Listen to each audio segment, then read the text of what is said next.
इस वार एक होर नवीं किताब लैके पेश होया हाँ। इस किताब का नाम है नंगी धुप, जिस दे लेखक ने बलवंत गार्गी। तो इन्हां दियां बहुत सारियां रचनावां ने जिहड़ियां साडे कोल छपियां पईयां ने, ते जिहदे विच उन्होंने कई नाटक लोहा कुट, सैल पत्थर, नवां मुੱਢ, केसरो, कणक दी बल्ली, सोहणी महवाल, धूणी दी अग, गगन में थाल, सुल्तान रजिया, सौंकण, मिर्जा साहिबां, अभिसारिका, बल दे टिब्बे वर्गे नाटक सानूं दिते ने। कुआरी टीसी, पत्तण दी बेड़ी, चाकू पैतड़ा बाज, एक नावल कक्का रेता, कुछ कहानियां, मिर्चां वाला साध, डुल्ले बेर, काला अंब तो मैं भी पढ़ी है, बहुत सैक्सी टाइप कहानी है। खोजां दे विच एक रंगमंच, लोक नाटक, पंजाब दे महान कलाकार।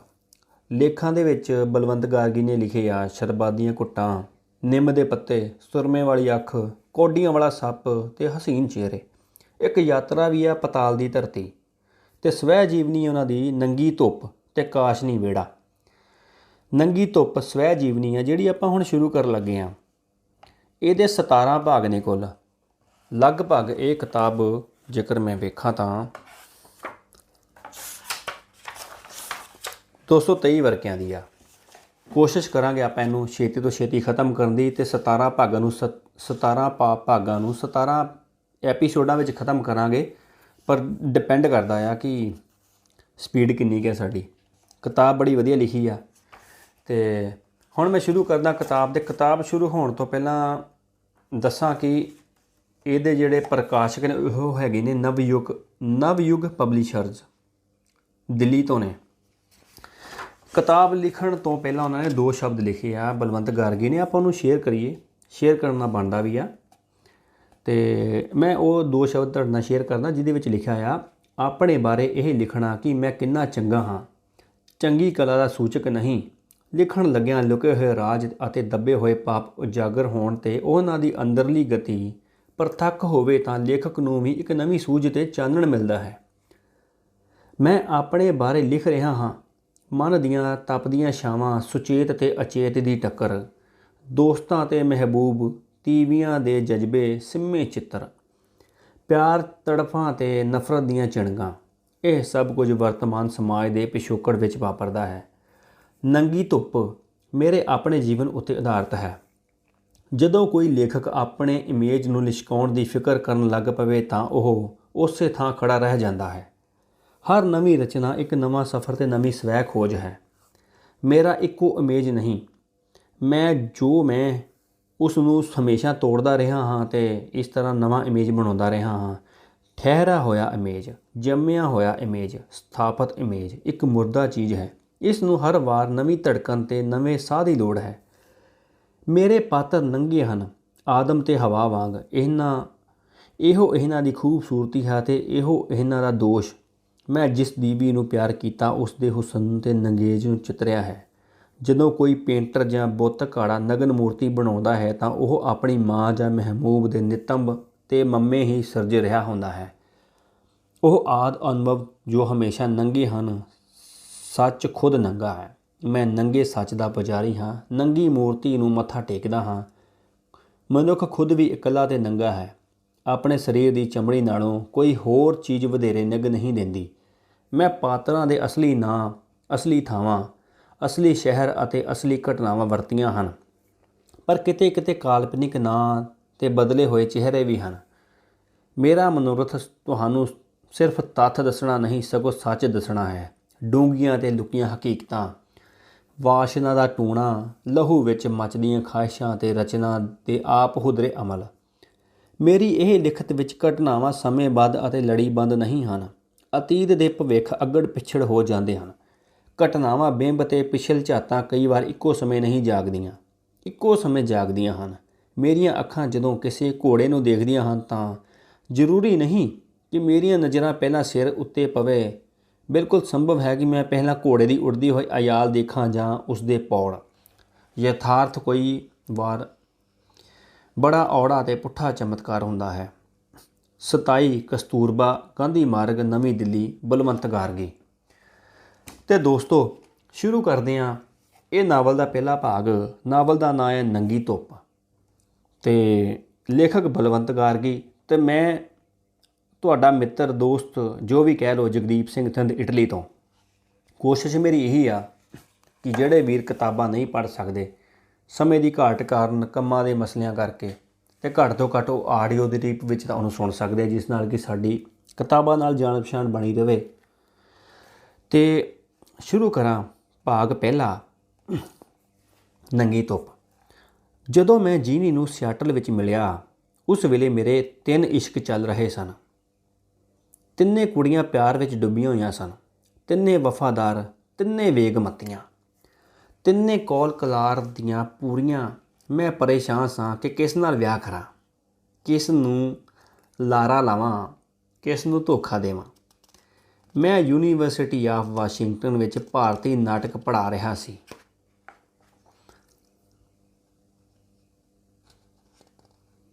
ਸ਼ਾਮ ਨੂੰ ਮੈਂ ਇੱਕ ਵਿਸ਼ੇਸ਼ ਕਲਾਸ ਪੰਜਾਬੀ ਸੱਭਿਆਚਾਰ ਬਾਰੇ ਸ਼ੁਰੂ ਕੀਤੀ ਜੋ ਹਫ਼ਤੇ ਵਿੱਚ 3 ਵਾਰ ਜੁੜਦੀ ਸੀ। ਦਰਅਸਲ ਇਹ ਕਲਾਸ 19 ਸਾਲ ਦੀ ਕੁੜੀ ਮਾਰਸ਼ਾ ਨੇ ਖਾਸ ਤੌਰ 'ਤੇ ਮੈਨੂੰ ਆਖ ਕੇ ਲਗਵਾਈ ਸੀ। ਮਾਰਸ਼ਾ ਆਪਣੇ ਜਾਬਰ ਬਾਪ ਤੋਂ ਤੰਗ ਸੀ ਤੇ ਸ਼ਾਮ ਮੇਰੇ ਨਾਲ ਬਿਤਾਉਣਾ ਚਾਹੁੰਦੀ ਸੀ। ਜੀਨੀ ਨੇ ਇਸ਼ਤਿਹਾਰ ਪੜ੍ਹਿਆ ਤੇ ਉਹ ਵੀ ਇਸ ਕਲਾਸ ਵਿੱਚ ਦਾਖਲ ਹੋ ਗਈ। ਉਹ ਯੂਨੀਵਰਸਿਟੀ ਦੇ ਇੱਕ ਵਿਭਾਗ ਵਿੱਚ ਕੰਮ ਕਰ ਰਹੀ ਸੀ। ਇੱਕ ਦਿਨ ਮਾਰਸ਼ਾ ਕਲਾਸ ਵਿੱਚ ਨਾ ਆਈ। ਮੈਂ ਆਪਣੇ ਘਰ ਵਾਪਸ ਆਉਂਦਿਆਂ ਜੀਨੀ ਨੂੰ ਆਪਣੀ ਕਾਰ ਵਿੱਚ ਲਿਫਟ ਦਿੱਤੀ। ਉਸਨੇ ਮੇਰਾ ਸ਼ੁਕਰੀਆ ਅਦਾ ਕੀਤਾ ਤੇ 1 ਮਿੰਟ ਰੁਕਣ ਲਈ ਕਿਹਾ। ਉਹ ਦੌੜ ਕੇ ਆਪਣੇ ਅਪਾਰਟਮੈਂਟ ਵਿੱਚ ਗਈ ਜੋ ਇੱਕ ਵੀਰਾਨ ਬਾਗ ਵਿੱਚ ਸੀ ਤੇ ਛੇਤੀ ਹੀ ਇੱਕ ਨਿੱਕਾ ਜਿਹਾ ਪੈਕਟ ਲੈ ਕੇ ਮੁੜੀ। ਬੋਲੀ, ਲਓ, ਇਹ ਘਰ ਦਾ ਬਣਾਇਆ ਕੇਕ ਹੈ। ਮੈਂ ਬਣਾਇਆ ਸੀ। ਤੁਹਾਨੂੰ ਬਾਜ਼ਾਰੀ ਕੇਕ ਨਹੀਂ ਖਾਣੇ ਚਾਹੀਦੇ। ਇਹ ਆਖ ਕੇ ਉਹ ਚਲੀ ਗਈ। ਇੱਕ ਦਿਨ ਉਹ ਮੇਰੇ ਅਪਾਰਟਮੈਂਟ ਵਿੱਚ ਆਈ ਅਤੇ ਮੇਰੇ ਅਣਧੋਤੇ ਕੱਪੜਿਆਂ ਦੀ ਗੰਢੜੀ ਬੰਨ੍ਹ ਕੇ ਲੈ ਗਈ। ਦੂਜੇ ਦਿਨ ਉਹ ਕੱਪੜਿਆਂ ਨੂੰ ਮਸ਼ੀਨ ਵਿੱਚ ਧੋ ਕੇ ਚੰਗੀ ਤਰ੍ਹਾਂ ਪ੍ਰੈਸ ਕਰਕੇ ਲੈ ਆਈ। ਜਦੋਂ ਜਾਣ ਲੱਗੀ ਤਾਂ ਮੈਂ ਪੁੱਛਿਆ, ਮੈਂ ਤੈਨੂੰ ਛੱਡ ਆਵਾਂ? ਉਹ ਬੋਲੀ, ਨਹੀਂ, ਮੈਨੂੰ ਪੈਦਲ ਚੱਲਣਾ ਬਹੁਤ ਚੰਗਾ ਲੱਗਦਾ ਹੈ। ਜੀਨੀ ਨੂੰ ਪੈਦਲ ਸੈਰ ਕਰਨ ਦਾ ਸ਼ੌਂਕ ਸੀ। ਉਸ ਦੀਆਂ ਲੱਤਾਂ ਲੰਮੀਆਂ ਅਤੇ ਚਾਲ ਵਿੱਚ ਤੇਜ਼ੀ ਤੇ ਲਚਕ ਸੀ। ਉਹ ਚਾਹੁੰਦੀ ਸੀ ਕਿ ਨਿਊਯਾਰਕ ਵਿੱਚ ਜਾ ਕੇ ਸ਼ਿਕਾਰੀ ਕੁੱਤਿਆਂ ਨੂੰ ਸੈਰ ਕਰਾਉਣ ਦਾ ਕੰਮ ਕਰੇ।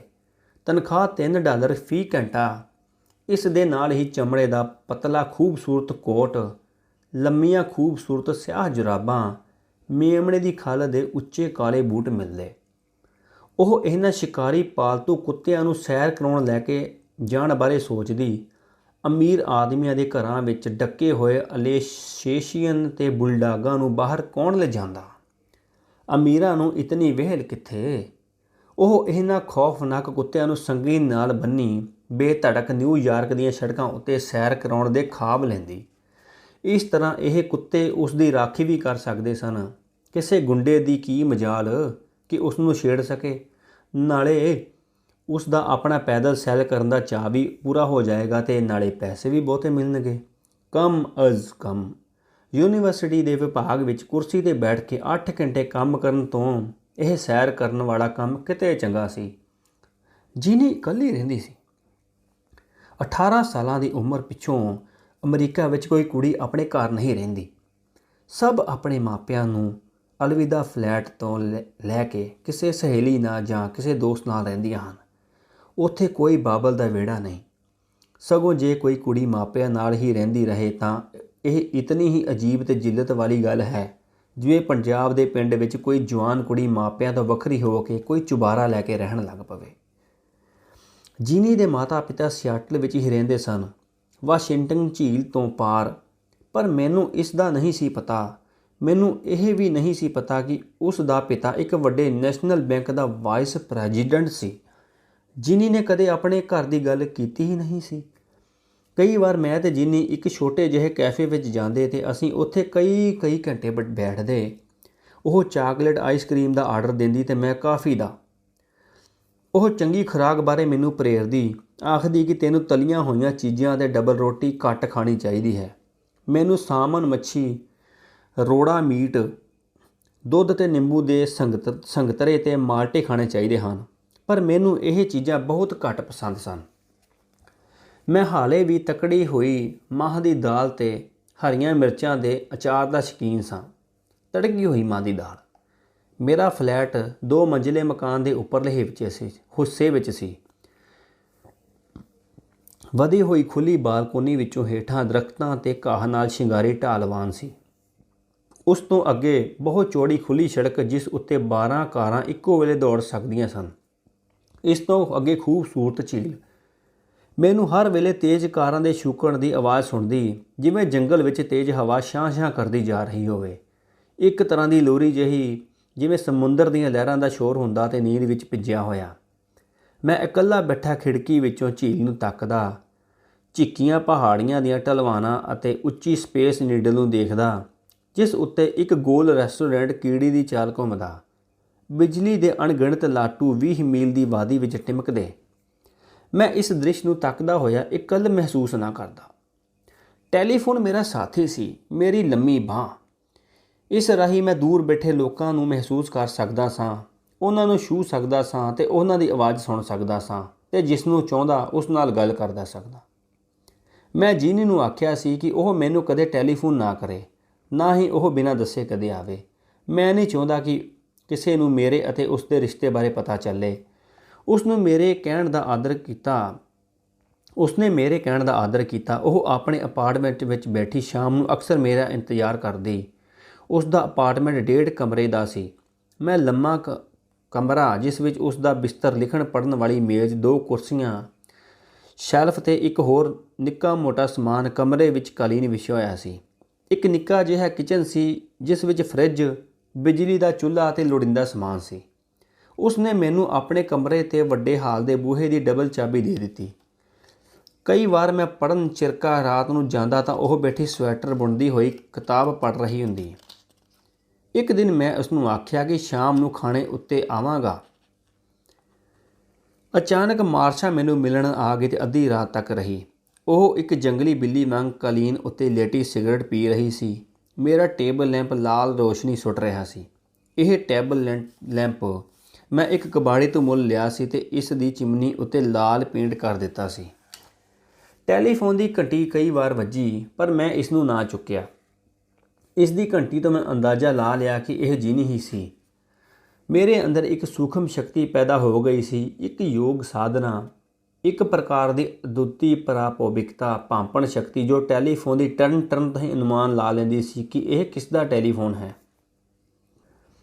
ਟੈਲੀਫੋਨ ਦਾ ਯੰਤਰ ਇੱਕ ਨਿੱਕੇ ਜਿਹੇ ਕਤੂਰੇ ਵਾਂਗ ਭੌਂਕਦਾ ਤੇ ਮੈਂ ਸਮਝ ਜਾਂਦਾ ਕਿ ਕੌਣ ਮੈਨੂੰ ਬੁਲਾ ਰਿਹਾ ਹੈ। ਮੈਨੂੰ ਟੈਲੀਫੋਨ ਦੀ ਟਰਨ ਦੀ ਜਜ਼ਬਾਤੀ ਟੋਨ ਦੀ ਪਰਖ ਸੀ। ਇਹ ਟੋਨ ਹੁਕਮ ਦੇ ਰਹੀ ਹੈ, ਮਿੰਨਤਾਂ ਕਰ ਰਹੀ ਹੈ, ਘੂਰੀ ਵੱਟ ਰਹੀ ਹੈ, ਪਿਆਰ ਕਰ ਰਹੀ ਹੈ ਜਾਂ ਗੁੱਸੇ ਵਿੱਚ ਝਟਕ ਰਹੀ ਹੈ। ਮੇਰੀ ਇੱਕ ਦੋਸਤ ਜੂਡੀ ਮੈਨੂੰ 2000 ਮੀਲ ਦੇ ਫਾਸਲੇ ਤੋਂ ਲਗਾਤਾਰ ਫੋਨ ਕਰਦੀ ਤਾਂ ਮੈਂ ਫੌਰਨ ਹੀ ਟੈਲੀਫੋਨ ਦੀ ਮੁਲਾਇਮ ਮਖਮਲੀ ਟੋਨ ਨੂੰ ਪਛਾਣ ਲੈਂਦਾ। ਪਰ ਹੁਣ ਇਹ ਟੈਲੀਫੋਨ ਜੀਨੀ ਦਾ ਸੀ। ਬਾਰ-ਬਾਰ ਉਹੀ ਜਜ਼ਬਾ, ਉਹੀ ਤਰਲਾ, ਉਹੀ ਮਿੱਠੀ ਸਨਸਨੀ। ਇਹ ਜ਼ਰੂਰ ਜੀਨੀ ਸੀ, ਪਰ ਮੈਂ ਕਮਰੇ ਵਿੱਚ ਨਹੀਂ ਸਾਂ। ਅੱਧੀ ਰਾਤ ਯਕਦਮ ਮੈਨੂੰ ਚਿੰਤਾ ਹੋਈ ਤੇ ਮੈਂ ਆਪਣੇ ਗੁਨਾਹ ਦਾ ਅਹਿਸਾਸ। ਮੈਂ ਮਾਰਸ਼ਾ ਨੂੰ 14 ਮੀਲ ਦੂਰ ਖਾੜੀ ਦੇ ਪੁਲ ਤੋਂ ਪਾਰ ਛੱਡ ਕੇ ਤੇਜ਼ ਕਾਰ ਵਿੱਚ ਢਲਵਾਨਾਂ ਉੱਤੋਂ ਦੀ ਹਿੰਦਾ ਹੋਇਆ ਰਾਤ ਦੇ 1 ਵਜੇ ਜੀਨੀ ਦੇ ਅਪਾਰਟਮੈਂਟ ਪੁੱਜਾ। ਨਿੱਕੀ ਬਾਰਿਸ਼ ਹੋ ਰਹੀ ਸੀ ਤੇ ਠੰਡ ਸੀ। ਮੈਂ ਵੱਡੇ ਹਾਲ ਕਮਰੇ ਦਾ ਦਰਵਾਜ਼ਾ ਖੋਲ੍ਹ ਕੇ ਅੰਦਰ ਗਿਆ ਤਾਂ ਉਸਦੇ ਕਮਰੇ ਦਾ ਬੂਹਾ ਖੋਲ੍ਹਿਆ, ਦੇਖਿਆ ਉਹ ਬੈਠੀ ਮੇਰੇ ਲਈ ਜੁਰਾਬਾਂ ਬੁਣ ਰਹੀ ਸੀ। ਉਹ ਦੌੜ ਕੇ ਮੇਰੇ ਗਲ ਲੱਗ ਗਈ ਤੇ ਸਿਸਕੀਆਂ ਲੈਂਦੀ ਹੋਈ ਆਖਣ ਲੱਗੀ, ਮੇਰੇ ਪਿਆਰੇ, ਮੈਨੂੰ ਬਹੁਤ ਫਿਕਰ ਸੀ, ਸ਼ਾਇਦ ਕੋਈ ਐਕਸੀਡੈਂਟ। ਤੂੰ ਕਿੱਥੇ ਸੀ? ਤੂੰ ਟੈਲੀਫੋਨ ਵੀ ਨਾ ਕੀਤਾ। ਮੈਂ ਬੈਠੀ ਉਡੀਕਦੀ ਰਹੀ ਤੇ ਮੈਨੂੰ ਡਰ ਲੱਗਣ ਲੱਗਾ। ਉਹ ਫੁੱਟ ਲਾਉਣ ਲੱਗੀ। ਮੈਂ ਉਸ ਨੂੰ ਘੁੱਟ ਕੇ ਪਿਆਰ ਕੀਤਾ, ਚੁੰਮਿਆ ਤੇ ਦਿਲਾਸਾ ਦਿੱਤਾ। ਫਿਰ ਉਹ ਖੁਸ਼ੀ ਨਾਲ ਹੱਸਣ ਲੱਗੀ। ਉਸ ਨੇ ਮੇਰੇ ਲਈ ਸੂਪ ਤਿਆਰ ਕੀਤਾ ਸੀ। ਮੈਂ ਖਾਣਾ ਖਾਣ ਬੈਠ ਗਿਆ। ਇਹ ਉਸ ਸ਼ਾਮ ਦਾ ਮੇਰਾ ਤੀਜਾ ਖਾਣਾ ਸੀ। ਮੈਂ ਉਹਦੀ ਭਾਵਨਾ ਤੋਂ ਬਹੁਤ ਮੁਕਤਸਰ ਹੋਇਆ। ਉਸ ਰਾਤ ਮੈਂ ਉਸ ਨਾਲ ਸ਼ਾਦੀ ਕਰਨ ਦਾ ਫੈਸਲਾ ਕਰ ਲਿਆ। ਮੈਂ ਜੀਨੀ ਦੀ ਸ਼ਕਲ ਨੂੰ ਸਹੀ ਤਰ੍ਹਾਂ ਬਿਆਨ ਨਹੀਂ ਕਰ ਸਕਦਾ। ਉਸ ਦੀ ਸੁੰਦਰਤਾ ਵਿੱਚ ਕਿਸੇ ਦਗਦੀ ਹੋਈ ਵੇਖ ਭਰੀ ਸੁੰਦਰੀ ਦਾ ਨਸ਼ਾ ਨਹੀਂ ਸੀ, ਸਗੋਂ ਉਸ ਦਾ ਹੁਸਨ ਇਸ ਤਰ੍ਹਾਂ ਸੀ ਜਿਵੇਂ ਜਾਲੀਦਾਰ ਪਰਦੇ ਵਿੱਚੋਂ ਡੁੱਬਦੇ ਸੂਰਜ ਦੀ ਰੋਸ਼ਨੀ ਛਣ ਰਹੀ ਹੋਵੇ। ਲੰਮੀ ਹਸੀਨ ਨਕਸ਼ਾਂ ਵਾਲੀ ਜੀਨੀ ਦੀਆਂ ਨੀਲੀਆਂ ਅੱਖਾਂ ਵਿੱਚ ਚਮਕ ਸੀ ਤੇ ਉਸ ਦੀਆਂ ਭਾਵਾਂ ਤੇ ਜਿਮਣੀਆਂ ਕੱਕੀਆਂ ਰੇਸ਼ਮੀ ਸਨ। ਉਸ ਦੇ ਸੁਨਹਿਰੇ ਲੰਮੇ ਵਾਲ ਆਬਸ਼ਾਰ ਵਾਂਗ ਡਿੱਗਦੇ ਸਨ। ਉਹ ਰਾਤ ਨੂੰ ਸੌਣ ਤੋਂ ਪਹਿਲਾਂ 100 ਵਾਰ ਵਾਲਾਂ ਨੂੰ ਬੁਰਸ਼ ਨਾਲ ਵਾਹੁੰਦੀ, ਜਿਸ ਕਰਕੇ ਵਾਲਾਂ ਵਿੱਚ ਇੱਕ ਸੁਨਹਿਰੀ ਭਾਅ ਮਾਰਦੀ ਸੀ। ਉਸ ਦਾ ਚਿਹਰਾ ਨਰਮ ਸੀ ਤੇ ਇਸ ਵਿੱਚ ਇੱਕ ਅੱਲ੍ਹੜ ਕੰਬਣੀ ਸੀ, ਬਦਲੋਟੀ ਨੂੰ ਜਿਵੇਂ ਕੁਝ ਕਿਰਨਾਂ ਛੂਹ ਗਈਆਂ ਹੋਣ। ਉਸ ਦੀ ਮੁਸਕਰਾਹਟ ਜਿਵੇਂ ਧੁੱਪ ਵਿੱਚ ਦੁੱਧ ਡੁੱਲਿਆ ਹੋਵੇ। ਉਹ ਨਾ ਸਿਗਰਟ ਪੀਂਦੀ ਸੀ ਨਾ ਸ਼ਰਾਬ। ਉਸਨੇ ਕਦੇ ਨਸ਼ੇ ਵਾਲੀ ਚੀਜ਼ ਦਾ ਨਾਂ ਵੀ ਨਹੀਂ ਸੁਣਿਆ। ਗਾਂਜਾ, ਸੁਲਫਾ ਜਾਂ ਚਰਸ ਜਿਹੇ ਸ਼ਬਦਾਂ ਦਾ ਉਸਨੂੰ ਪਤਾ ਹੀ ਨਹੀਂ ਸੀ। ਉਸ ਦੀ ਫੈਮਿਲੀ ਵਿੱਚ ਮੁੱਢਲੇ ਅੰਗਰੇਜ਼ ਵਸਨੀਕਾਂ ਦੀ ਕੱਟੜਤਾ ਦੀ ਲਕੀਰ ਸੀ। ਮੈਂ ਆਪਣੀਆਂ ਦੋਸਤ ਕੁੜੀਆਂ ਬਾਰੇ ਦੱਸ ਦਿੱਤਾ ਤੇ ਆਖਿਆ ਕਿ ਉਹ 3 ਮਹੀਨੇ ਉਡੀਕੇ ਤਾਂ ਜੋ ਮੈਂ ਇਹ ਸਾਰੀਆਂ ਤੋਂ ਮੁਕਤ ਹੋ ਸਕਾਂ। ਮੈਂ ਇਹਨਾਂ ਬਾਰੇ ਆਸ਼ਕੀ ਸੌਦਿਆਂ ਨੂੰ ਕੱਟਣਾ ਚਾਹੁੰਦਾ ਸਾਂ ਤਾਂ ਜੋ ਪੁਰਾਣੇ ਲੈਣ ਦੇਣ ਮੁਕਾ ਕੇ ਨਵੀਂ ਜ਼ਿੰਦਗੀ ਦੀ ਸ਼ੁਰੂਆਤ ਕਰ ਸਕਾਂ। ਹੌਲੀ ਹੌਲੀ ਮੈਂ ਸਭ ਕੁੜੀਆਂ ਤੋਂ ਆਪਣਾ ਨਾਤਾ ਤੋੜ ਲਿਆ। ਮਾਰਸ਼ਾ ਨੂੰ ਸਖਤ ਸਦਮਾ ਪਹੁੰਚਿਆ। ਉਸਨੇ ਖੁਦਕੁਸ਼ੀ ਕਰਨੀ ਚਾਹੀ। ਉਸਦੇ ਮਾਤਾ ਪਿਤਾ ਉਸ ਨੂੰ ਕੁਝ ਦਿਨਾਂ ਵਾਸਤੇ ਇੱਕ ਟਾਪੂ 'ਤੇ ਲੈ ਗਏ ਤਾਂ ਕਿ ਉਸ ਦਾ ਦਿਲ ਬਹਿਲ ਸਕੇ। ਮੈਨੂੰ ਉਸਨੇ ਉੱਥੋਂ ਟੈਲੀਫੋਨ ਕੀਤੇ ਤੇ ਰੋ ਰੋ ਕੇ ਮੇਰੇ ਹਾੜੇ ਕੱਢੇ। ਪਤਾ ਨਹੀਂ ਮੈਂ ਕਿਉਂ ਇੰਨਾ ਸਖਤ ਦਿਲ ਹੋ ਗਿਆ। ਮੈਂ ਇਹੋ ਆਖਿਆ ਕਿ ਉਹ ਮੇਥੋਂ ਕੋਈ ਆਸ ਨਾ ਰੱਖੇ। ਉਸੇ ਰਾਤ ਮਾਰਸ਼ਾ ਆਪਣੀ ਝੁੱਗੀ ਵਿੱਚੋਂ ਨਿਕਲੀ ਤੇ ਸਮੁੰਦਰ ਦੇ ਕੰਢੇ ਤੁਰਦੀ ਗਈ, ਜਿੱਥੇ ਕਾਲੀਆਂ ਲਹਿਰਾਂ ਉਛਲ ਉਛਲ ਕੇ ਅੱਗੇ ਵਧ ਰਹੀਆਂ ਸਨ। ਅੱਧੇ ਘੰਟੇ ਪਿੱਛੋਂ ਮੈਨੂੰ ਫਿਰ ਟੈਲੀਫੋਨ ਆਇਆ ਉਸ ਦੀ ਮਾਂ ਦਾ। ਉਹ ਮੈਨੂੰ ਗਾਲਾਂ ਕੱਢਦੀ ਹੋਈ ਨੇ ਧਮਕੀ ਦਿੱਤੀ ਕਿ ਜੇ ਉਸ ਦੀ ਕੁੜੀ ਨੂੰ ਕੁਝ ਹੋ ਗਿਆ ਤਾਂ ਉਸ ਦਾ ਜ਼ਿੰਮੇਵਾਰ ਮੈਂ ਹੋਵਾਂਗਾ। ਮਾਰਸ਼ਾ ਵਾਪਸ ਨਾ ਆਈ। ਉਸ ਦਾ ਬਾਪ 2 ਪਹਿਰੇਦਾਰਾਂ ਨੂੰ ਲੈ ਕੇ ਉਸ ਦੀ ਤਲਾਸ਼ ਵਿੱਚ ਨਿਕਲਿਆ। ਉਹਨਾਂ ਦੇ ਹੱਥਾਂ ਵਿੱਚ ਦੂਰ ਤੀਕ ਮਾਰਨ ਵਾਲੀਆਂ ਟਾਰਚਾਂ ਸਨ। ਉਹਨਾਂ ਨੇ ਦੇਖਿਆ ਮਾਰਸ਼ਾ ਗੋਡਿਆਂ ਤੀਕ ਪਾਣੀ ਵਿੱਚ ਤੁਰੀ ਜਾ ਰਹੀ ਸੀ ਤੇ ਉਹਨਾਂ ਨੇ ਉਸ ਨੂੰ ਬਚਾ ਲਿਆ। ਜੀਨੀ ਨਾਲ ਮੇਰੀ ਸ਼ਾਦੀ ਹੋਈ। ਇਸ ਦੀ ਰਸਮ ਗ੍ਰੀਨ ਲੇਕ ਦੇ ਕੰਢੇ ਇੱਕ ਮੈਜਿਸਟ੍ਰੇਟ ਦੀ ਕੋਠੀ ਵਿੱਚ ਹੋਈ। ਉਸਨੇ ਤਿੱਲੀ ਵਾਲੀ ਬਨਾਰਸੀ ਸਾੜੀ ਪਹਿਨੀ ਹੋਈ ਸੀ, ਅੱਖਾਂ ਵਿੱਚ ਕੱਜਲ, ਮੱਥੇ ਉੱਤੇ ਲਾਲ ਬਿੰਦੀ ਅਤੇ ਭਵਾਂ ਉੱਤੇ ਦੋਹੀਂ ਪਾਸੇ ਚੰਦਨ ਦੀਆਂ ਟਿਮਕਣੀਆਂ। ਮੈਂ ਉਸਦੇ ਮਾਤਾ ਪਿਤਾ ਨੂੰ ਪਹਿਲੀ ਵਾਰ ਮਿਲਿਆ। ਸ਼ਾਦੀ ਦੀ ਰਸਮ ਉੱਤੇ ਥੀਏਟਰ ਦੇ 9 ਕਲਾਕਾਰ ਮੁੰਡੇ ਕੁੜੀਆਂ ਸਨ।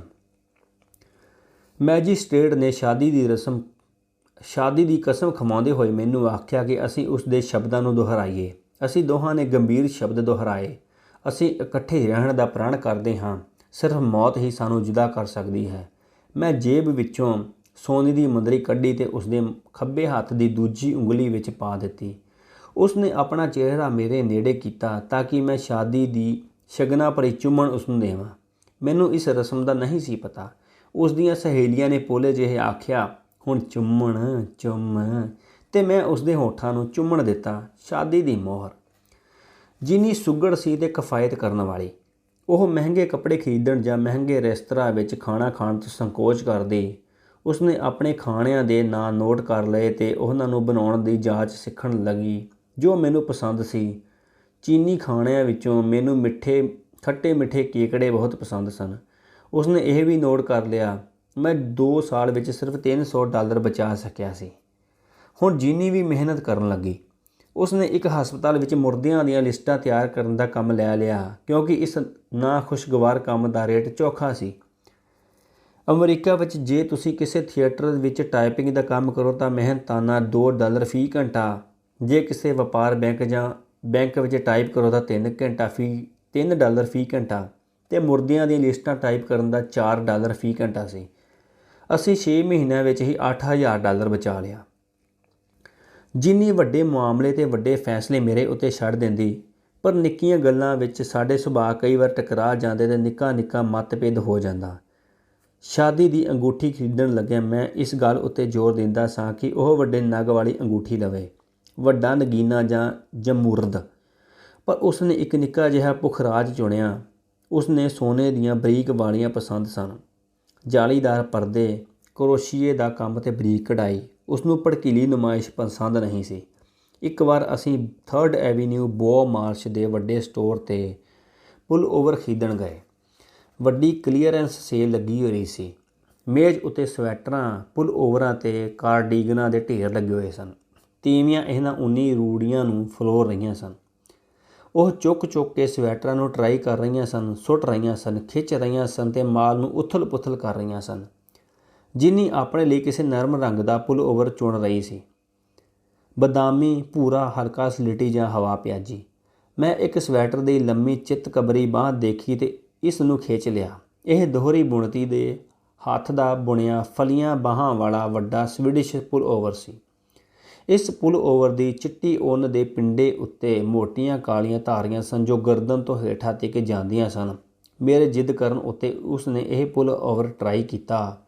ਭਾਰੀ ਖੁੱਲ੍ਹੀ ਦੋਹਰੀ ਬੁਣਤੀ ਵਾਲੇ ਪੁੱਲ ਓਵਰ ਨੇ ਜੀਨੀ ਦੇ ਸ਼ਮਕ ਜਿਹੇ ਜਿਸਮ ਉੱਤੇ ਇੱਕ ਸ਼ਹਿਜ਼ਾਦੀ ਦਾ ਹੁਸਨ ਉਜਾਗਰ ਕਰ ਦਿੱਤਾ।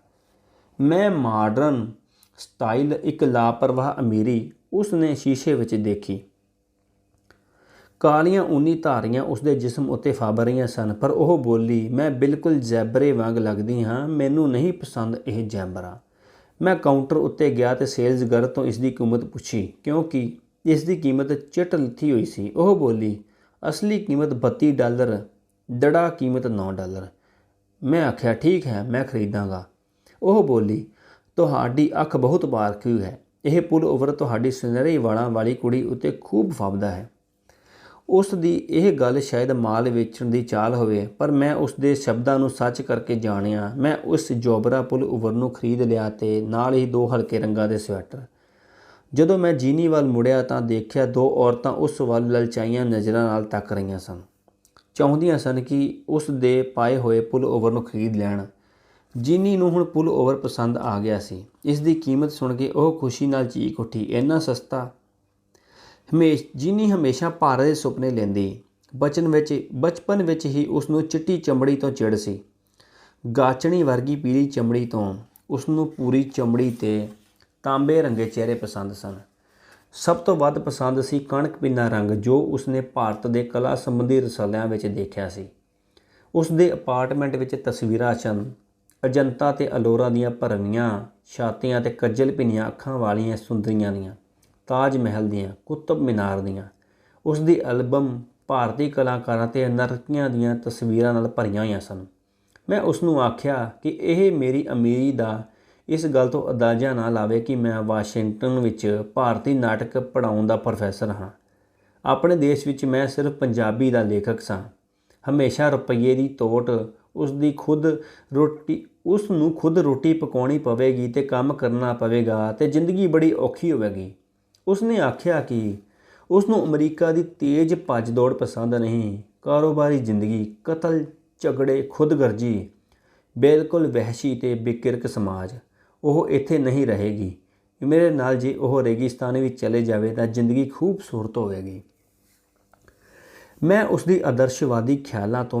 ਉਸ ਦੇ ਆਦਰਸ਼ਵਾਦੀ ਖਿਆਲਾਂ ਤੋਂ ਮੈਂ ਕੰਬ ਗਿਆ। ਮੈਂ ਉਸ ਨੂੰ ਸਮਝਾਉਣ ਖਾਤਰ ਆਪਣੇ ਮੁਲਕ ਦੀ ਬਦਹਾਲੀ ਨੂੰ ਬਹੁਤ ਵਧਾ ਚੜ੍ਹਾ ਕੇ ਪੇਸ਼ ਕੀਤਾ। ਆਖਿਆ, ਭਾਰਤ ਵਿੱਚ ਭੁੱਖ ਹੈ, ਗਰੀਬੀ, ਕਰਪਸ਼ਨ ਤੇ ਅੰਤਾਂ ਦੀ ਗਰਮੀ। ਪਰ ਇਹਨਾਂ ਗੱਲਾਂ ਨੇ ਉਸ ਦੇ ਇਰਾਦਿਆਂ ਨੂੰ ਹੋਰ ਵੀ ਦ੍ਰਿੜ ਕਰ ਦਿੱਤਾ। ਉਹ ਬੋਲੀ, ਮੈਂ ਤੇਰੇ ਨਾਲ ਵਿਆਹ ਕੀਤਾ ਹੈ। ਮੈਂ ਸ਼ਾਦੀ ਦੀ ਰਸਮ ਨੂੰ ਪਵਿੱਤਰ ਸਮਝਦੀ ਹਾਂ। ਮੈਂ ਸਦਾ ਤੇਰੇ ਨਾਲ ਦੁੱਖ ਸੁੱਖ ਵਿੱਚ ਇਕੱਠੇ ਰਹਿਣ ਦੀ ਕਸਮ ਖਾਧੀ ਹੈ। ਮੈਂ ਹੁਣ ਤੇਰੇ ਨਾਲ ਹਾਂ। ਮੈਂ ਅਮਰੀਕਨ ਸਿਟੀਜ਼ਨ ਛੱਡ ਕੇ ਤੇਰੇ ਦੇਸ਼ ਦੀ ਵਾਸੀ ਬਣ ਜਾਵਾਂਗੀ। ਪਿਛਲੇ ਜਨਮ ਵਿੱਚ ਮੈਂ ਜ਼ਰੂਰ ਹਿੰਦੂ ਹੋਵਾਂਗੀ। ਮੈਂ ਅਹਿੰਸਾ ਨੂੰ ਤੇ ਗਾਂਧੀ ਤੇ ਮਹਾਤਮਾ ਬੁੱਧ ਨੂੰ ਮੰਨਦੀ ਹਾਂ। ਮੈਂ ਤੇਰੇ ਮੁਲਕ ਦੀ ਹੀ ਹਾਂ। ਮੈਂ ਉਸ ਦੇ ਸ਼ਰਧਾ ਭਾਵ ਤੋਂ ਬਹੁਤ ਪ੍ਰਭਾਵਿਤ ਹੋਇਆ। ਮੈਂ ਉਸ ਨੂੰ ਸੀਨੇ ਨਾਲ ਲਾ ਲਿਆ। ਆਖਿਆ, ਪਿਆਰੀ, ਤੂੰ ਸਭ ਕੁਝ ਮੇਰੀ ਖਾਤਰ ਛੱਡ ਰਹੀ ਹੈ, ਆਪਣੇ ਲੋਕ ਤੇ ਆਪਣੇ ਘਰ ਤੇ ਆਪਣੇ ਦੇਸ਼ ਨੂੰ। ਪਰ ਮੈਂ ਨਹੀਂ ਚਾਹੁੰਦਾ ਕਿ ਤੂੰ ਆਪਣੀ ਆਤਮਾ ਵੀ ਮੇਰੇ ਸਪੁਰਦ ਕਰ ਦੇਵੇਂ। ਹੁਣ ਤੂੰ ਭਾਵੇਂ ਪਿਆਰ ਵਿੱਚ ਆਖ ਰਹੀ ਹੈ, ਪਰ ਕੀ ਅਮਰੀਕਨ ਸਿਟੀਜ਼ਨਸ਼ਿਪ ਛੱਡ ਦੇਵੇਂਗੀ? ਪਰ ਇਸ ਨੂੰ ਛੱਡਣ ਨਾਲ ਯਕਦਮ ਤੇਰੇ ਅੰਦਰ ਇੱਕ ਖਲਾਅ ਪੈਦਾ ਹੋ ਜਾਵੇਗਾ ਤੇ ਤੂੰ ਸ਼ਾਇਦ ਪਛਤਾਵੇਂ। ਫਿਰ ਤੂੰ ਜਦੋਂ ਅਮਰੀਕਾ ਦੇ ਕੌਮੀ ਝੰਡੇ ਨੂੰ ਦੇਖੇਂਗੀ, ਤਾਰਿਆਂ ਤੇ ਧਾਰੀਆਂ ਵਾਲੇ ਝੰਡੇ ਨੂੰ, ਤਾਂ ਸ਼ਾਇਦ ਯਕਦਮ ਤੇਰੇ ਦਿਲ ਨੂੰ ਕੁਝ ਹੋਵੇ ਤੇ ਤੂੰ ਰੋ ਉੱਠੇ। ਤੈਨੂੰ ਚਾਹੀਦਾ ਹੈ ਕਿ ਤੂੰ ਆਪਣੀ ਅਮਰੀਕਨ ਸਿਟੀਜ਼ਨਸ਼ਿਪ ਕਾਇਮ ਰੱਖੇ। ਮੈਂ ਚਾਹੁੰਦਾ ਹਾਂ ਕਿ ਤੂੰ ਹਮੇਸ਼ਾ ਆਜ਼ਾਦ ਰਹੇ। ਤੂੰ ਬਹੁਤ ਰਹਿਮ ਦਿਲ ਤੇ ਭੋਲੀ ਕੁੜੀ ਹੈ। ਤੈਨੂੰ ਇਸ ਗੱਲ ਦੀ ਲੋੜ ਹੈ ਕਿ ਕੋਈ ਤੇਰੀ ਦੇਖਭਾਲ ਕਰੇ। ਉਸ ਨੇ ਮੇਰਾ ਹੱਥ ਘੁੱਟ ਕੇ ਆਪਣੀ ਛਾਤੀ ਨਾਲ ਲਾ ਲਿਆ। ਤੂੰ ਬਹੁਤ ਸਮਝਦਾਰ ਹੈ। ਤੂੰ ਗੱਲਾਂ ਨੂੰ ਸਮਝਦਾ ਹੈ। ਮੈਂ ਨਹੀਂ ਸਮਝਦੀ। ਮੈਂ ਤੇਰੀ ਬਹੁਤ ਸ਼ੁਕਰਗੁਜ਼ਾਰ ਹਾਂ। ਅਸੀਂ ਘਰ ਦਾ ਸਾਰਾ ਸਮਾਨ ਸਮੁੰਦਰੀ ਜਹਾਜ਼ ਰਾਹੀਂ ਭੇਜ ਦਿੱਤਾ। ਇਹਨਾਂ ਵਿੱਚ ਮਲੱਠੀ ਰੰਗਾਂ ਇੱਕ ਵੱਡਾ ਫਰਿੱਜ ਵੀ ਸੀ। ਇਹ ਮਹਾਂ ਫਰਿੱਜ ਨੂੰ ਪੈਕ ਕਰਨ, ਵੱਡੇ ਖੋਖੇ ਵਿੱਚ ਜਕੜਨ, ਬੰਨਣ, ਨੂੜਨ ਇਸ ਨੂੰ ਚੁੱਕਣ ਧਰਨ ਤੇ ਲਿਜਾਣ ਵਿੱਚ ਇਸ ਦੀ ਇੰਸ਼ੋਰੈਂਸ, ਇਸ ਦਾ ਕਿਰਾਇਆ ਅਤੇ ਏਜੰਟ ਦੀ ਕਮਿਸ਼ਨ, ਇੰਪੋਰਟ ਡਿਊਟੀ ਤੇ ਹੋਰ ਖਰਚਿਆਂ ਨੇ ਮੈਨੂੰ ਕੰਗਾਲ ਕਰ ਦਿੱਤਾ। ਬੰਬਈ ਪਹੁੰਚਣ ਤੇ ਕਸਟਮ ਵਾਲਿਆਂ ਨੇ ਇਸ ਵੱਡੇ ਦਿਓ ਕਦ ਫਰਿੱਜ ਦੇ ਖੋਖੇ ਨੂੰ ਤੋੜਿਆ ਤੇ ਇਸ ਦੇ ਦਿਲ ਤੇ ਫੇਫੜਿਆਂ ਨੂੰ ਟੋਹ ਕੇ ਇਸ ਦਾ ਪੂਰਾ ਮੁਆਇਨਾ ਕੀਤਾ। ਇਸ ਨੂੰ ਫਿਰ ਵੱਡੇ ਖੋਖੇ ਵਿੱਚ ਦੁਬਾਰਾ ਬੰਦ ਕੀਤਾ ਤੇ ਇਸ ਉੱਤੇ ਫੱਟੀਆਂ ਜੜੀਆਂ ਗਈਆਂ ਤੇ ਏਜੰਟ ਦੇ ਹਵਾਲੇ ਕਰ ਦਿੱਤਾ। ਫਿਰ ਇਸ ਨੂੰ ਬੁੱਕ ਕਰਾਉਣ ਤੇ ਇਸ ਦੇ ਭਾੜੇ ਭਰਨ ਦਾ ਚੱਕਰ ਚੱਲਿਆ। ਡਰਦਾ ਸਾਂ ਪਤਾ ਨਹੀਂ ਫਰਿੱਜ ਦਿੱਲੀ ਪਹੁੰਚੇਗਾ ਵੀ ਜਾਂ ਨਹੀਂ। ਅਸੀਂ ਬੰਬਈ ਆ ਕੇ ਮੇਰੇ ਪੁਰਾਣੇ ਮਿੱਤਰ ਸ਼ਖੀਸ਼ ਪੰਡਤ ਕੋਲ ਠਹਿਰੇ। ਸ਼ਖੀਸ਼ ਫਿਲਿਪਸ ਕੰਪਨੀ ਦਾ ਵੱਡਾ ਅਫਸਰ ਸੀ ਤੇ ਮਾਲਬਾਰ ਹਿੱਲ ਉੱਤੇ ਇੱਕ ਖੂਬਸੂਰਤ ਬੰਗਲੇ ਵਿੱਚ ਰਹਿੰਦਾ ਸੀ। ਜੀਨੀ ਨੂੰ ਮੁੰਬਈ ਬਹੁਤ ਪਸੰਦ ਆਇਆ। ਹਰੀਆਂ ਛਤਰੀਆਂ ਵਾਲੇ ਨਾਰੀਅਲ ਦੇ ਦਰਖਤ, ਇੱਥੋਂ ਦੇ ਲੋਕਾਂ ਦੀ ਧੀਮੀ ਚਾਲ, ਚਮਕੀਲੀ ਧੁੱਪ, ਸਮੁੰਦਰ ਜੋ ਸਰਕਸ ਦੇ ਨੀਲੇ ਤੰਬੂ ਵਾਂਗ ਵਿਛਿਆ ਪਿਆ ਸੀ। ਮੈਰੀਨ ਡਰਾਈਵ, ਜਿਸ ਦੀਆਂ ਬਿਜਲੀ ਦੀਆਂ ਰੌਸ਼ਨੀਆਂ ਅਰਧ ਘੇਰੇ ਵਿੱਚ ਤਾਰਿਆਂ ਦੀ ਮਾਲਾ ਵਾਂਗ ਚਮਕਦੀਆਂ ਸਨ। ਹਵਾ ਦੇ ਨਮਕੀਨ ਝੋਕੇ, ਮਜ਼ਦੂਰੀ ਦੇ ਸਾਵਲੇ ਤੇਲੀਆਂ ਚਿਹਰੇ ਤੇ ਉਹਨਾਂ ਦੀਆਂ ਮਗਦੀਆਂ ਹੋਈਆਂ ਨਰੰਜੀ ਅੱਖਾਂ ਤੇ ਮਸ਼ੇਰਨਾਂ ਦੀ ਲਚਕੀਲੀ ਚਾਲ। ਨੀਲੇ ਆਕਾਸ਼ ਹੇਠ ਖਪਰੈਲ ਦੀਆਂ ਝੁੱਗੀਆਂ, ਉੱਚੇ ਝੂਮਦੇ ਦਰਖਤ, ਪਾਣੀਆਂ ਦੀਆਂ ਖੜੀਆਂ ਖਾੜੀਆਂ, ਧੂਆਂ ਛੱਡਦੀਆਂ ਚਿਮਨੀਆਂ ਤੇ ਆਕਾਸ਼ ਨਾਲ ਖਹਿੰਦੀਆਂ ਬਿਲਡਿੰਗਾਂ। ਰਜਿੰਦਰ ਸਿੰਘ ਬੇਦੀ, ਜੋ ਉਰਦੂ ਦਾ ਮਸ਼ਹੂਰ ਕਹਾਣੀ ਲੇਖਕ ਤੇ ਫਿਲਮਾਂ ਬਣਾਉਣ ਵਾਲਾ ਸੀ, ਉਸ ਦੇ ਪੁੱਤ ਦਾ ਵਿਆਹ ਸੀ। ਉਸਨੇ ਬੰਬਈ ਦੇ fashionable hotel Sun and Sand ਵਿੱਚ ਪਾਰਟੀ ਦਿੱਤੀ। ਇਹ ਹੋਟਲ ਜੂਹੂ ਦੇ ਰੇਤਲੇ ਤੱਟ ਉੱਤੇ ਸਮੁੰਦਰ ਦੇ ਕੰਢੇ ਉੱਤੇ ਸੀ। ਇਸ ਪਾਰਟੀ ਵਿੱਚ ਕਈ ਫਿਲਮ ਸਟਾਰ ਤੇ ਫਿਲਮ ਹੀਰੋਇਨਾਂ ਸਨ, ਜਿਸ ਵਿੱਚ ਪ੍ਰਿਥਵੀ ਰਾਜ ਕਪੂਰ, ਬਲਰਾਜ ਸਾਹਨੀ ਤੇ ਸ਼ਮੀ ਕਪੂਰ ਵੀ ਸ਼ਾਮਲ ਸਨ। ਪਾਰਟੀ ਹੋਟਲ ਦੀ ਛੱਤ ਉੱਤੇ ਸੀ, ਜੋ ਪੌਦਿਆਂ ਅਤੇ ਰੋਸ਼ਨੀ ਨਾਲ ਸਜਾਈ ਗਈ ਸੀ। ਔਰਤਾਂ ਹੀਰਿਆਂ ਨਾਲ ਲੱਦੀਆਂ ਹੋਈਆਂ ਸਨ। ਰੇਸ਼ਮੀ ਸਾੜੀਆਂ ਵਿੱਚ ਲਿਪਟੀਆਂ ਭਾਰੀ ਜੂੜਿਆਂ ਵਾਲੀਆਂ ਅਮੀਰ ਔਰਤਾਂ ਦੀਆਂ ਕੱਛਾਂ ਅਤੇ ਛਾਤੀਆਂ ਇਤਰ ਫਲੇਲਾਂ ਨਾਲ ਤਰੌਂਕੀਆਂ ਹੋਈਆਂ ਸਨ। ਇਹ ਕੁਰਸੀਆਂ ਉੱਤੇ ਸਜੀਆਂ ਸੰਗਤਰੇ ਦਾ ਰਸ ਪੀ ਰਹੀਆਂ ਸਨ। ਮਰਦ ਵਿਸਕੀ ਦੇ ਗਲਾਸ ਚਾੜ ਰਹੇ ਸਨ। ਸਮੁੰਦਰ ਦੀ ਠੰਡੀ ਹਵਾ ਚੱਲ ਰਹੀ ਸੀ ਤੇ ਤੀਵੀਆਂ ਬਤਖਾਂ ਵਾਂਗ ਬੈਠੀਆਂ ਸਨ। ਜੀਨੀ ਨੂੰ ਭੁੱਖ ਲੱਗ ਰਹੀ ਸੀ। 8-8 ਪੈਗ ਪੀ ਕੇ ਮਰਦ ਇੱਕ ਦੂਜੇ ਨੂੰ ਜੱਫੀਆਂ ਪਾ ਕੇ ਨੱਚਣ ਟੱਪਣ ਤੇ ਖੋਰੂ ਪਾਉਣ ਲੱਗੇ। ਪ੍ਰਿਥਵੀ ਰਾਜ ਕਪੂਰ ਨੇ ਚਿੱਟਾ ਖੱਦਰ ਦਾ ਕੁੜਤਾ ਤੇ ਚੂੜੀਦਾਰ ਪਜਾਮਾ ਪਾਇਆ ਹੋਇਆ ਸੀ ਤੇ ਉਹ ਆਪਣੇ ਪੁੱਤਰ ਸ਼ੰਮੀ ਨੂੰ ਘੂਰ ਰਿਹਾ ਸੀ, ਜੋ ਬਾਪ ਤੋਂ ਅੱਖ ਬਚਾ ਕੇ ਕਈ ਪੈਗ ਆਪਣੇ ਹਲਕ ਹੇਠ ਸੁੱਟ ਚੁੱਕਾ ਸੀ। ਤੀਵੀਆਂ ਬੈਠੀਆਂ ਬੋਰ ਹੋ ਰਹੀਆਂ ਸਨ। ਅੱਧੀ ਰਾਤ ਹੋਣ ਲੱਗੀ ਤਾਂ ਤੀਵੀਆਂ ਇੱਕ ਇੱਕ ਕਰਕੇ ਹੇਠਾਂ ਡਾਈਨਿੰਗ ਰੂਮ ਵਿੱਚ ਡਿਨਰ ਲਈ ਜਾਣ ਲੱਗੀਆਂ। ਬਹੁਤ ਸਾਰੇ ਹੋਰ ਮਹਿਮਾਨ ਵੀ ਹੇਠਾਂ ਚਲੇ ਗਏ। ਬੇਦੀ ਫਿਲਮ ਸਟਾਰਾਂ ਦੇ ਇੱਜੜ ਨੂੰ ਹੇਠਾਂ ਹਿੱਕਣ ਦੀ ਕੋਸ਼ਿਸ਼ ਕਰ ਰਿਹਾ ਸੀ। ਬਸ ਆਖਰੀ ਪੈਗ ਕਰਦੇ ਕਰਦੇ ਮਰਦਾਂ ਨੇ 1 ਘੰਟਾ ਹੋਰ ਲਾ ਦਿੱਤਾ ਤੇ ਫਿਰ ਲੜਖੜਾਉਂਦੇ ਹੋਏ ਚੌੜੀਆਂ ਮਖਮਲੀ ਪੌੜੀਆਂ ਤੋਂ ਹੇਠਾਂ ਉਤਰੇ ਤੇ ਡਾਈਨਿੰਗ ਰੂਮ ਵਿੱਚ ਪਹੁੰਚੇ। ਚਿੱਟੀ ਵਰਦੀ ਵਾਲੇ ਬਹਿਰੇ, ਭਾਫਾਂ ਛੱਡਦਾ ਸੂਪ, ਤੰਦੂਰੀ ਮੁਰਗੇ, ਮੁਗਲਈ ਬਿਰਿਆਨੀ ਅਤੇ ਲਾਟਾਂ ਛੱਡਦੇ ਕੋਨੀਆਕ ਵਾਲੇ ਸੀਖ ਕਬਾਬ ਮਹਿਮਾਨਾਂ ਨੂੰ ਪਰੋਸ ਰਹੇ ਸਨ। ਜੀਨੀ ਤੇ ਮੈਂ ਪ੍ਰਿਥਵੀ ਰਾਜ ਕਪੂਰ ਨਾਲ ਇੱਕੋ ਮੇਜ਼ ਉੱਤੇ ਖਾਣਾ ਖਾਣ ਬੈਠ ਗਏ। 8 ਪ੍ਰਕਾਰ ਦਾ ਖਾਣਾ ਸੀ। ਮੇਜ਼ ਉੱਤੇ 3 ਵੱਡੀਆਂ ਮੋਮਬੱਤੀਆਂ। ਜੀਨੀ ਇੱਕ ਵੱਡੀ ਤੰਦੂਰੀ ਮੱਛੀ ਨੂੰ ਕੱਟ ਰਹੀ ਸੀ। ਜਦੋਂ ਅਸੀਂ ਉੱਚਾ ਸ਼ੋਰ ਸੁਣਿਆ, ਇਹ ਸ਼ੋਰ ਝੱਟ ਹੀ ਬੜਕਦੀਆਂ ਗੰਦੀਆਂ ਗਾਲਾਂ ਵਿੱਚ ਭੜਕ ਉੱਠਿਆ। ਨਿਕਲ ਬਾਹਰ, ਤੇਰੀ ਭੈਣ ਦੀ, ਤੇਰੀ ਮਾਂ ਦੀ ਭੈਣ ਦਿਆ ਖਸਮ, ਛੱਡ ਦੇ ਮੈਨੂੰ ਦੱਲਿਆ, ਛੱਡ ਦੇ ਮਾਦਰ ਚੋ। ਪ੍ਰਿਥਵੀ ਰਾਜ ਕਪੂਰ ਨੇ ਫੌਰਨ ਖਾਣਾ ਛੱਡ ਦਿੱਤਾ, ਉੱਠਿਆ ਤੇ ਸਿੱਧਾ ਲੜਦੇ ਹੋਏ ਮਹਿਮਾਨਾਂ ਨੂੰ ਛਡਾਉਣ ਗਿਆ। ਮੈਂ ਤੇ ਜੀਨੀ ਵੀ ਉਸੇ ਦੇ ਪਿੱਛੇ ਪਿੱਛੇ ਗਏ। 2 ਹੱਟੇ ਕੱਟੇ ਐਕਟਰ ਰੇਸ਼ਮੀ ਸੂਟ ਪਾਈ ਝੋਟਿਆਂ ਵਾਂਗ ਸਿੰਘ ਅੜਾਈ ਲੜ ਰਹੇ ਸਨ। ਉਹ ਗਾਲਾਂ ਕੱਢਦੇ, ਢੁੱਡਾਂ ਮਾਰਦੇ, ਇੱਕ ਦੂਜੇ ਨੂੰ ਧੂੰਦੇ, ਧੱਕਦੇ, ਖਿੱਚਦੇ ਹੋਏ ਫਰਸ਼ ਉੱਤੇ ਤਿਲਕਦੇ ਹੋਏ ਝੱਗਾਂ ਛੱਡ ਰਹੇ ਸਨ। ਕਈ ਲੋਕ ਉਹਨਾਂ ਨੂੰ ਛਡਾਉਣ ਦੀ ਕੋਸ਼ਿਸ਼ ਕਰਦੇ ਹੋਏ ਨਾਲ ਹੀ ਖਿੱਚੇ ਤੇ ਧੂਹੇ ਜਾ ਰਹੇ ਸਨ। ਚਮਕਦਾਰ ਗਤੀ ਵਿੱਚ ਉਹਨਾਂ ਦੀਆਂ ਹਰਕਤਾਂ ਇਉਂ ਸਨ ਜਿਵੇਂ ਪਾਗਲ ਚੰਗਿਆੜਾਂ ਮਾਰਦੇ ਸਟੀਅਰਿੰਗ ਕਰ ਰਹੇ ਹੋਣ, ਸਕੇਟਿੰਗ ਕਰ ਰਹੇ ਹੋਣ। ਬਹਿਰੇ ਖਾਣੇ ਦੀ ਟਰੇਆਂ ਚੁੱਕੀ ਧੱਕੇ ਦੇ ਹੋਜਾਂ ਖਾ ਰਹੇ ਸਨ। ਲੋਕ ਚੱਕਰ ਚੁੰਦਾਂ ਵਾਂਗ ਘੁੰਮ ਰਹੇ ਸਨ। ਯਕਦਮ ਫਰਸ਼ ਉੱਤੇ ਮੈਨੂੰ ਤਿਲਕਣ ਜਿਹੀ ਮਹਿਸੂਸ ਹੋਈ। ਇੱਕ ਟਰੇ ਵਿੱਚੋਂ ਮੀਟ ਤੇ ਮੱਛੀ ਡਿੱਗ ਪਏ ਸਨ ਤੇ ਲੋਕਾਂ ਦੇ ਪੈਰਾਂ ਹੇਠ ਮਿੱਧੇ ਗਏ। ਪ੍ਰਿਥਵੀ ਰਾਜ ਗਰਜਿਆ, ਬੰਦ ਕਰੋ ਇਹ ਬੇਹਕਵਾਸ।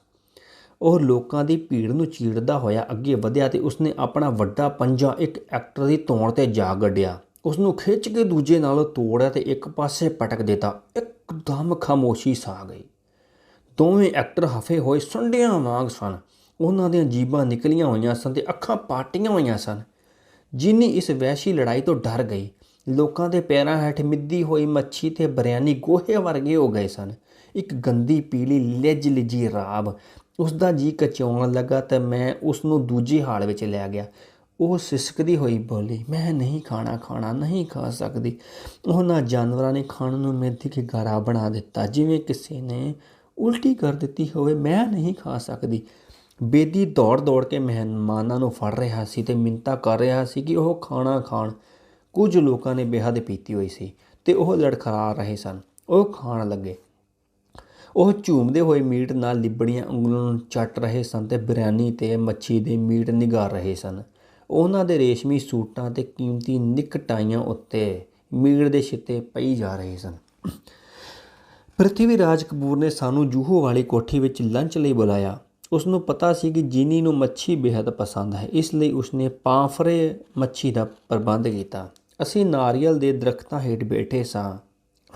ਲੰਚ 4 ਵਜੇ ਤੱਕ ਚੱਲਦਾ ਰਿਹਾ ਤੇ ਪ੍ਰਿਥਵੀ ਰਾਜ ਆਪਣੇ ਪਹਿਲੇ ਦਿਨਾਂ ਨਾਲੋਂ ਜੱਦੋ-ਜਹਿਦ ਦੀਆਂ ਕਹਾਣੀਆਂ ਸੁਣਾਉਂਦਾ ਰਿਹਾ।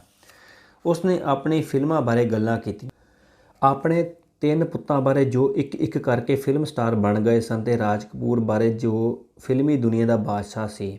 ਕਿਸ ਤਰ੍ਹਾਂ ਪ੍ਰਿਥਵੀ ਰਾਜ ਨੇ ਉਸ ਨੂੰ ਥੀਏਟਰ ਵਿੱਚ ਟ੍ਰੇਨਿੰਗ ਦਿੱਤੀ ਤੇ ਕਈ ਵਾਰ ਉਸ ਦੇ ਕੰਨ ਖਿੱਚੇ ਤੇ ਹਮੇਸ਼ਾ ਉਸ ਨੂੰ ਬੱਚਿਆਂ ਵਾਂਗ ਲਾਡ ਨਾਲ ਰਾਜੂ ਆਖ ਕੇ ਬੁਲਾਇਆ। ਕਿਸ ਤਰ੍ਹਾਂ ਤਿੰਨੇ ਪੁੱਤ ਉਸ ਦੇ ਪੈਰਾਂ ਨੂੰ ਹੱਥ ਲਾ ਕੇ ਪ੍ਰਣਾਮ ਕਰਦੇ ਸਨ, ਕਿਉਂਕਿ ਉਹ ਖੁਦ ਆਪਣੇ ਪਿਤਾ ਦੇ ਪੈਰਾਂ ਨੂੰ ਹੱਥ ਲਾ ਕੇ ਉਸ ਦੀ ਆਸ਼ੀਰਵਾਦ ਲੈ ਕੇ ਹੀ ਐਕਟਿੰਗ ਕਰਨ ਆਉਂਦਾ ਸੀ। ਪ੍ਰਿਥਵੀ ਰਾਜ ਨੇ 1944 ਵਿੱਚ ਉਸ ਵੇਲੇ ਫਿਲਮੀ ਦੁਨੀਆ ਛੱਡੀ ਜਦੋਂ ਉਹ ਬਹੁਤ ਵੱਡਾ ਫਿਲਮ ਸਟਾਰ ਸੀ।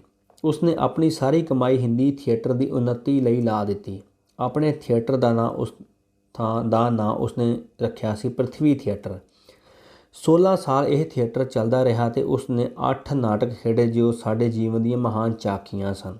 ਸਮਾਜ ਅਤੇ ਰਾਜਨੀਤਿਕ ਸੰਘਰਸ਼ਾਂ ਦੇ ਪ੍ਰਦਰਸ਼ਨ। ਉਸਦੇ ਥੀਏਟਰ ਵਿੱਚ ਵੱਡੇ ਨਾਟਕ, ਵੱਡੇ ਪਸਾਰ ਵਾਲੇ ਸੀਨ, ਰੀਤਾਂ, ਰਸਮਾਂ ਅਤੇ ਬਹੁਪੱਖੇ ਜੀਵਨ ਦੀਆਂ ਝਾਕੀਆਂ ਹੁੰਦੀਆਂ ਸਨ। ਉਸਨੇ ਆਪਣੇ 90 ਐਕਟਰਾਂ ਅਤੇ ਐਕਟਰਸਾਂ ਤੇ ਬੇਸ਼ੁਮਾਰ ਸੀਨਰੀ ਨਾਲ ਭਾਰਤ ਦੇ ਦੂਰ ਦੇ ਇਲਾਕਿਆਂ ਵਿੱਚ ਜਾ ਕੇ ਨਾਟਕ ਖੇਡੇ। ਇਹਨਾਂ ਵਿੱਚ ਦੀਵਾਰ ਅਤੇ ਪਠਾਨ ਖਾਸ ਤੌਰ ਤੇ ਬਹੁਤ ਪ੍ਰਸਿੱਧ ਸਨ। ਇਹਨਾਂ ਵਿੱਚ ਉਸਨੇ ਖੁਦ ਹੀਰੋ ਦਾ ਰੋਲ ਪਾਠ ਕੀਤਾ ਤੇ ਇਹ ਨਾਟਕ ਉਸਦੇ ਨਾਟ ਭੰਡਾਰ ਦੇ ਜ਼ਰੂਰੀ ਅੰਗ ਸਨ। ਲਗਾਤਾਰ ਨਾਟਕ ਖੇਡਦੇ, ਸਫ਼ਰ ਕਰਦੇ ਤੇ ਸਖਤ ਮਿਹਨਤ ਕਰਦੇ ਉਸਨੇ ਆਪਣੀ ਸਿਹਤ ਗਾਲ ਲਈ, ਸਿਰ ਉੱਤੇ ਕਰਜ਼ੇ ਚਾੜ੍ਹ ਲਏ। ਅਖੀਰ ਉਸਨੂੰ ਥੀਏਟਰ ਬੰਦ ਕਰਨਾ ਪਿਆ। ਉਹ ਫਿਰ ਫਿਲਮ ਵਿੱਚ ਪਾਠ ਕਰਨ ਲੱਗਾ। ਸ਼ਮਕ ਵਰਗੇ ਪਤਲੇ ਸਰੀਰਦਾਰ ਪ੍ਰਿਥਵੀ ਰਾਜ ਇਹਨਾਂ ਸਾਲਾਂ ਵਿੱਚ ਭਾਰਾ ਅਤੇ ਮੋਟਾ ਹੋ ਗਿਆ ਸੀ।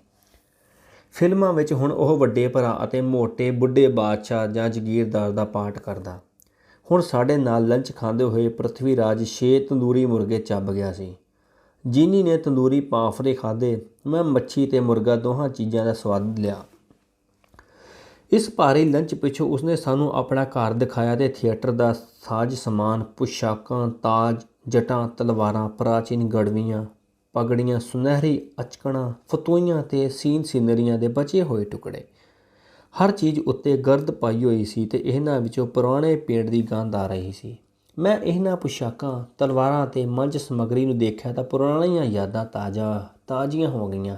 ਮੈਂ ਉਸ ਦੇ ਸਾਰੇ ਨਾਟਕ ਕਈ ਵਾਰ ਦੇਖੇ ਸਨ। ਮੈਂ ਪੁੱਛਿਆ, ਇਹਨਾਂ ਵਿੱਚੋਂ ਕੋਈ ਚੀਜ਼ ਬਤੌਰ ਯਾਦਗਾਰ ਲੈ ਸਕਦਾ ਹਾਂ? ਕੀ? ਉਸ ਪੁੱਛਿਆ। ਕੋਈ ਚੀਜ਼ ਵੀ, ਮਸਲਨ ਇਹ ਪਗੜੀ। ਉਹ ਉਨਾਬੀ ਰੰਗ ਦੀ ਪਗੜੀ ਸੀ, ਚਾਂਦੀ ਦੇ ਕੁੱਲੇ ਉੱਤੇ ਬੰਨ੍ਹੀ ਹੋਈ ਪਠਾਨ ਦੀ ਪੱਗ, ਜਿਸ ਦਾ ਪਾਤਰ ਪ੍ਰਿਥਵੀ ਰਾਜ ਨੇ ਖੇਡਿਆ ਸੀ। ਮੈਂ ਤੈਨੂੰ ਦੇ ਦੇਵਾਂਗਾ, ਉਹ ਬੋਲਿਆ। ਸ਼ੁਕਰੀਆ, ਮੈਂ ਆਖਿਆ ਤੇ ਮੈਂ ਇਹੋ ਪੱਗ ਚੁੱਕ ਲਈ। ਕੁੱਲੇ ਵਾਲੀ ਵੱਡੀ ਰੇਸ਼ਮੀ ਪੱਗ, ਜਿਸ ਦੀ ਤਾਬ ਸਮੇਂ ਮੈਂ ਮਾਂਦ ਪਾ ਦਿੱਤੀ, ਪਰ ਫਿਰ ਵੀ ਖੂਬਸੂਰਤੀ ਲੱਗ ਰਹੀ ਸੀ।